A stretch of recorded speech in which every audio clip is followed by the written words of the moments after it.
I'm just going to get into it. Also, I apologize for any spelling and grammar errors in advance. I'm writing this on my phone and I don't have the greatest eyesight. Anyway, I, 33, female, have been going through one of the worst phases of my life. This past week has been an absolute nightmare, and I feel like I'm losing myself and my sanity, and I don't know what to do. I've been married to James, 35, male, for the past 6 years, and we've known each other for the better part of a decade. He meant the world to me, and I loved him with all my heart. Just for him to betray me, I don't know what to make of things anymore and need some advice on how to tackle this. I met James on a dating app. This was nearly 9 years ago when I was in college, and it was one of my friends who actually swiped right on him. Back then, I had just come out of a long relationship that ended on a bad note and wasn't exactly looking for another relationship. So when James messaged me for the first time, I didn't think it would amount to anything serious and replied to him because he was cute and seemed sweet. Before I knew it, he asked me out on a date and I ended up really enjoying his company. He was funny and very charming. We ended up going on more dates, but things were very casual. Like I said, I was still healing from my past relationship. James knew about how I felt and didn't pressure me into anything. He became more of my friend, and I used to trauma dump on him all the time. He was very patient with me and helped me through a bunch of things that I was dealing with, especially with my family, which I'll get to later. We began meeting almost daily, and even though I promised myself that I was going to be single for a while and not jump into another relationship, I found myself falling for him hard.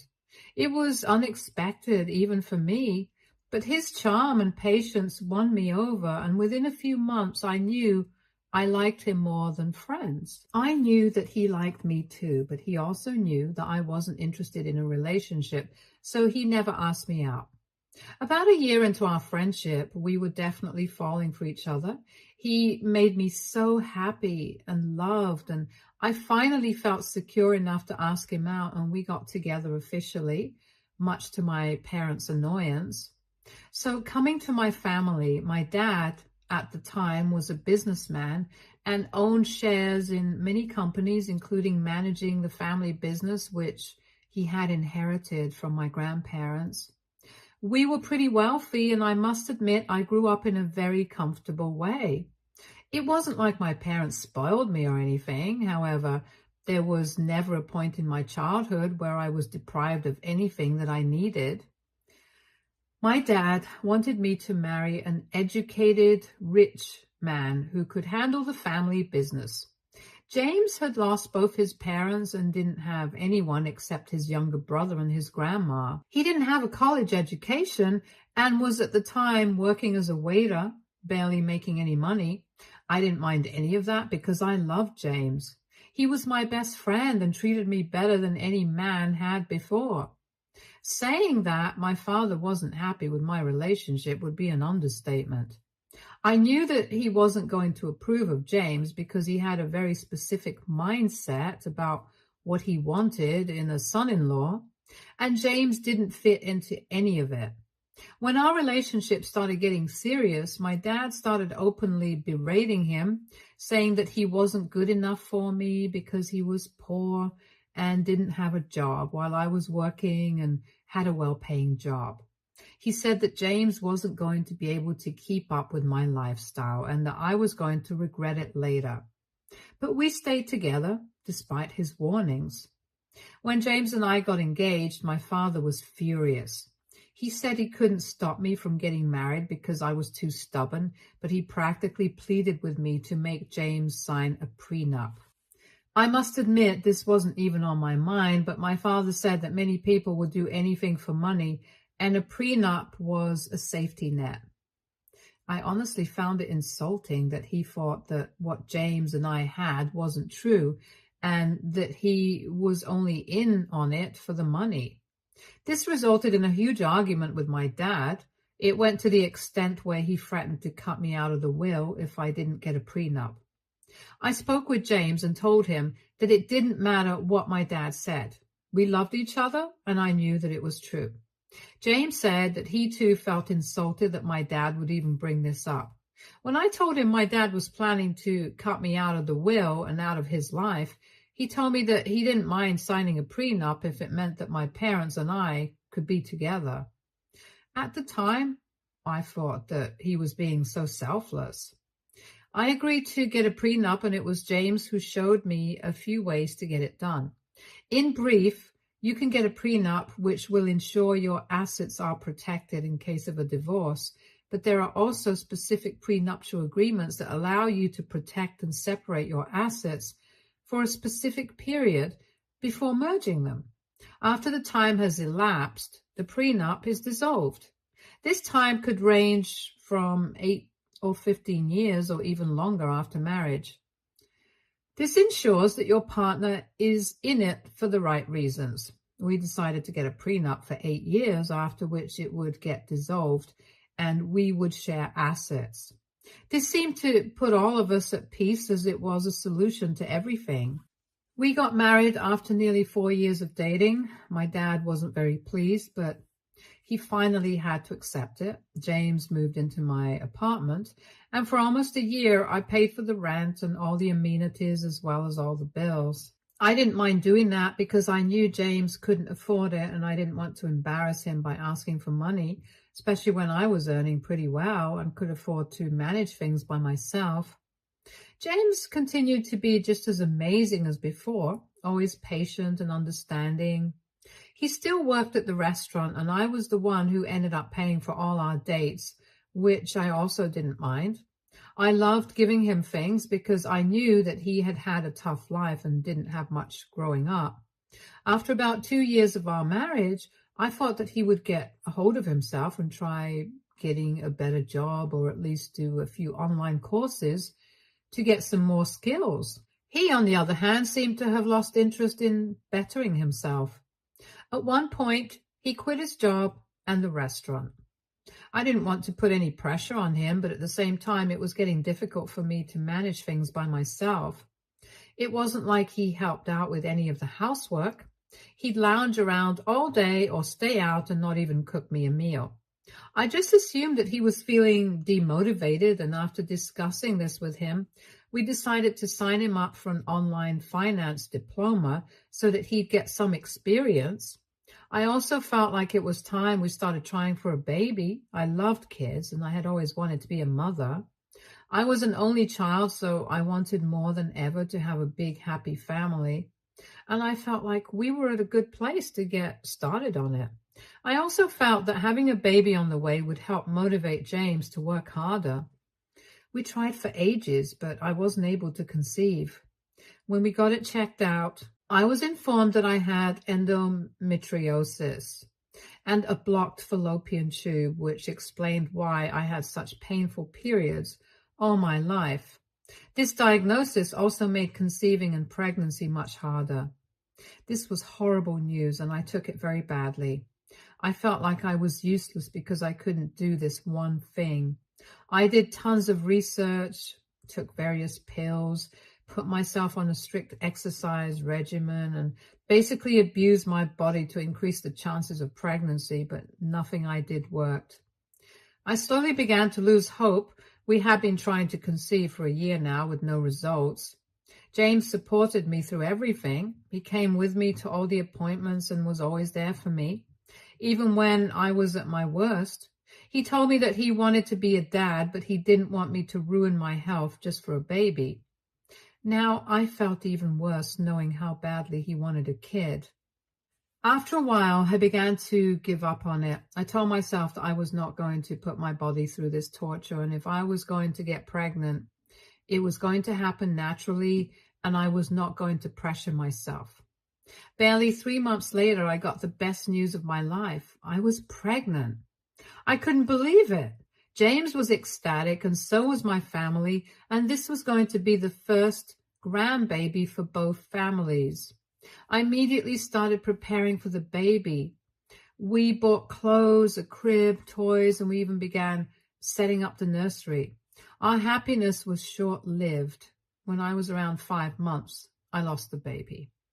I'm not going to get into the details because it hurts too much to even think about. It was a traumatic time for all of us. It was a baby boy. My grief was indescribable, and I blame myself for it.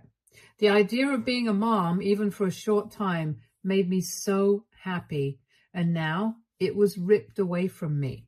I stopped going to work for months and didn't have the guts to look at the unfinished nursery. I guess this was when our relationship started changing. I became cold and distant from James. I could tell that he was also grieving, but at that point, I only felt pity for myself. He tried helping me out as much as I could, but I snapped back at him and acted like an idiot when he was just trying to be supportive. It took me months to get over this and reconcile with James, but ever since we lost the baby, I could tell that things had changed. For the next year, we tried to get pregnant, but to no avail, and I almost gave up on the idea of being a mother.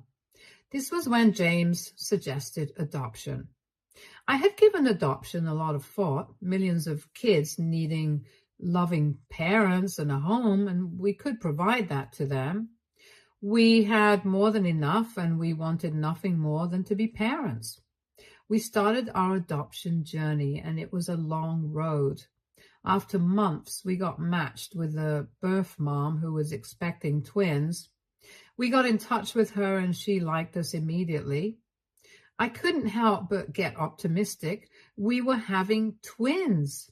Yet again, our happiness was short-lived. Once again, we began prepping. This time, even the nursery was ready. We were then told after the babies were born that the birth mom had changed her mind and was planning to keep the babies. This shattered me. I could not take another heartbreak. It took me even longer to get over this, and I felt lost for a very long time. It was as if nothing we did was working, and I began to hate myself for it. I could see a behavior shift in James, too. He was now working at an MNC, and these diplomas had paid off. He wasn't earning as much as me, but now he was contributing to the house. Our relationship had seen better days. All of these blows with the miscarriage and the adoption took a huge emotional toll on both of us, and we were starting to drift away. It wasn't anything crazy, but I felt like I was closing myself up from him. And instead of talking things through, we just went on with it and let the gap widen. About a year and a half ago, things started getting better for me. I worked harder than ever and managed to get a promotion. James and I went out to celebrate, and we were just chatting about how everything would be perfect if we had a baby. That's when James brought up the idea of surrogacy.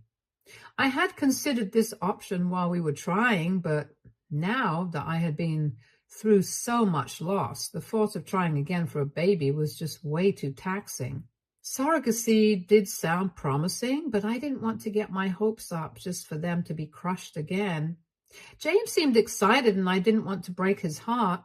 Even though I knew that this might not work, I decided to give this one last chance. Over the next few weeks, we did a bunch of research and decided to go ahead with it. I made it very clear from the beginning that my main priority was my mental health, and I couldn't take another disappointment. So James agreed to manage the whole thing. He said that he'd do all the paperwork, interview potential surrogates, everything, so that I didn't get too invested. I was more grateful than ever for him to step up like this. I got in touch with our doctor, and they began prepping me for an egg retrieval. They pumped me up with hormones, and that affected my mood terribly.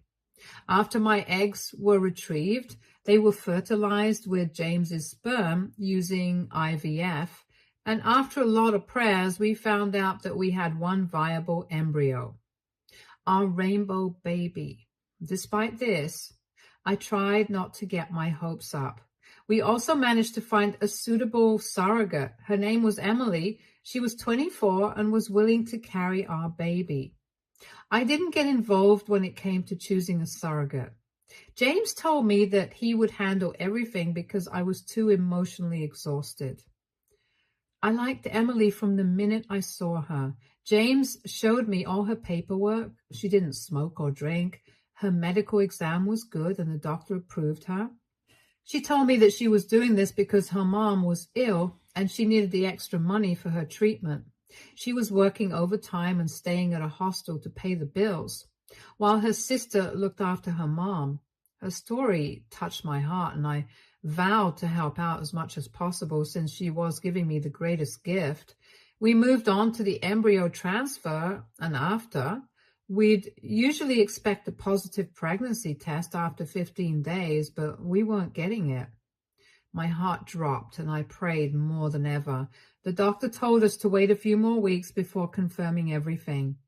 To everyone's relief, 2 weeks later, Emily did a blood test which confirmed pregnancy. A month later, we did the ultrasound and I saw my baby for the first time. The technician said that the baby looked smaller for its gestational age, but apart from that, everything was fine. I was so relieved that I cried. We paid Emily the first installment, which she sent back to her mom. She told me her mother would never use the money if she knew that it was obtained through surrogacy, and that's why she was staying at a hostel. I felt terrible for her. I spoke with James and asked if it would be possible to have Emily stay with us for the duration of her pregnancy, and he was completely against it.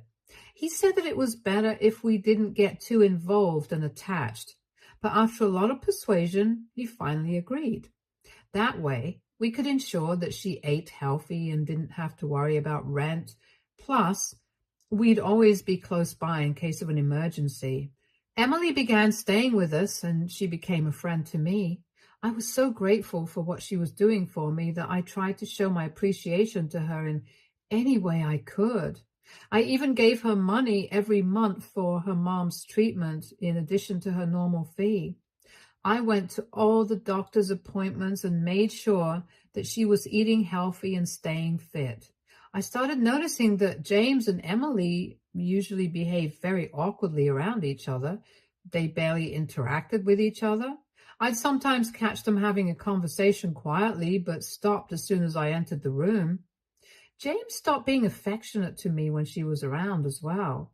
When I asked him about it, he just said that it felt weird that she was carrying his baby. I understood what he meant because it was a bit awkward for me too, so I let it slide. Before I knew it, 9 months had flown by. The baby was still small for their age, but was otherwise fine. Finally, our rainbow baby, Jaden, a little boy, was born after nearly 43 weeks of gestation. He was perfect in every way.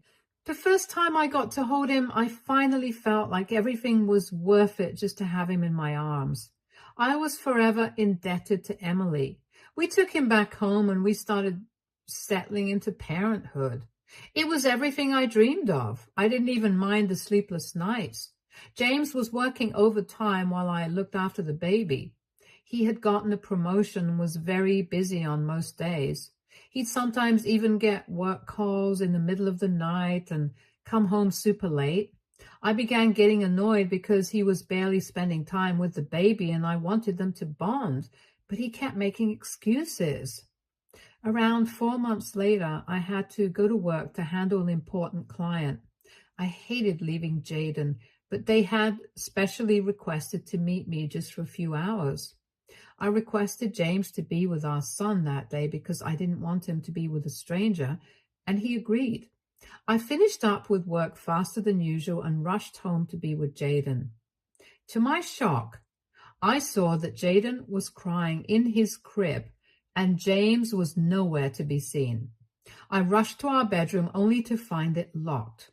I could hear voices coming from inside and banged the door. After what seemed like ages, James opened the door looking flushed, and when I searched the room, I found Emily hiding under my bed. It finally clicked. They were having an affair. Even though I refused to believe what I was seeing, I knew it was true. James tried to explain that it was a mistake and that this had never happened before, while all Emily could do was stand there embarrassed. I trusted them the most. I had opened my heart and my house to Emily and treated her like my sister. I had given James everything he wanted, only to be betrayed like this. They had no regard for me, but had also ignored Jaden when he was wailing downstairs. I was so disgusted. I grabbed Jaden and I went straight to my parents' house and explained everything. As expected, James came begging for my forgiveness and saying that it was a mistake. I had been cheated on before and this was a deal breaker. The fact that he cheated on me with Emily of all people hurt me more than anything, and there was nothing he could say that would make me change my mind. I could not be with him anymore, and I told him that I wanted a divorce. He cried and protested and fell at my feet pleading with me, but my dad called security and kicked him out. A few weeks later, I got in touch with my lawyers and served him the papers. Since we had been married for only 7 years, the prenup still held good and I didn't owe him any money. At that moment, I was glad that my dad made me sign the prenup, otherwise half my assets would have been lost to this cheater. When it came to the custody of Jaden, I decided that 50-50 custody would be best because I wanted him to grow up with a dad. James's entire personality changed after he found out that I was serious about the divorce. All the begging and crying stopped as soon as he saw the papers. One evening, he called me and told me that he wanted to meet me and discuss the details of the divorce. We met up, and I was shocked to see that he had Emily with him. He looked very pleased.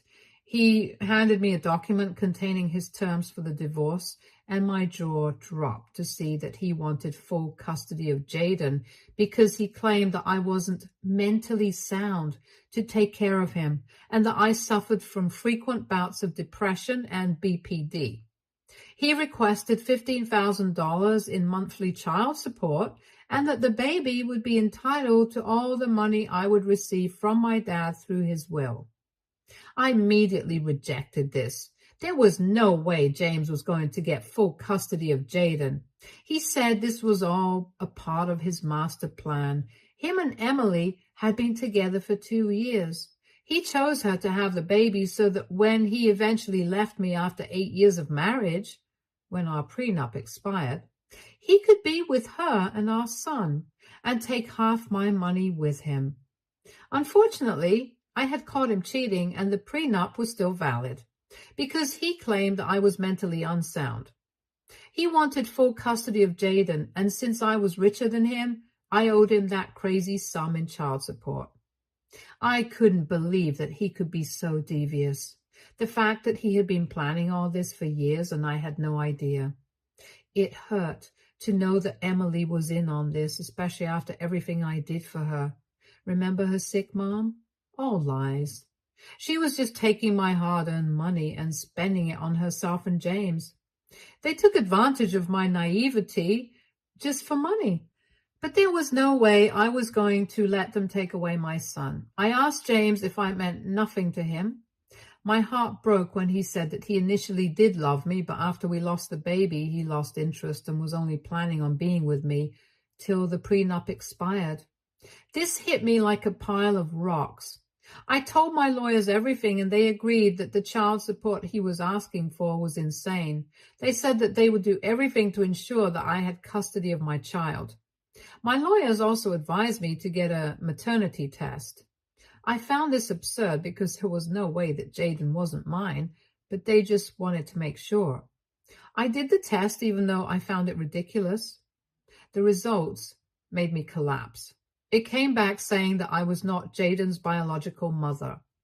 I didn't see how this was possible because my eggs were used and the implantation was done. I'm numb. I don't know what happened. I just feel so defeated. I have got in touch with James and he claims that there has been some mistake. I have sent in another sample just to be sure. My lawyers say this is good because now they can drastically bring down the child support until they get answers. Honestly, I don't want anything. I just want my son. This has to be a big mistake.